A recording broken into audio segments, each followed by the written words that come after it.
kotlíkoch to bola jedna balada, základom sú vlastné recepty. Fazula namečená v čili sose. Udené koleno, udené rebra. Ryby nasúšené, ktoré tam dáme na samý koniec. Každý si so sebou priniesol aj tajné prísady. Špeciálny divoký med. Klasické české zelí, domácí postivé, tlačené. Feferonky, lebo my máme Maďarku tu vedľa seba.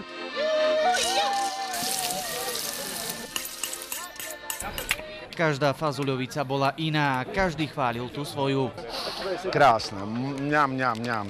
Veľmi dobre. Je to proste prírodné, nemá to žiadne Ečka. Najmä amatérsky kuchári súťažili o titul podbanský prdkáč. Navariť museli čo najlepšiu polievku a viacerí v duchu počítali s tým, že dnes budú spať bez svojich polovičiek a pri otvorenom okne.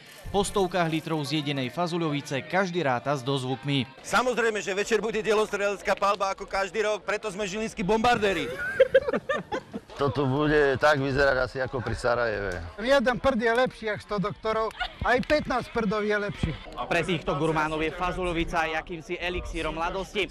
Variajú s humorom a štipkou recesie. No a kto sa rád smeje, predlžuje si život. Marek Denčák, televízia Markíza.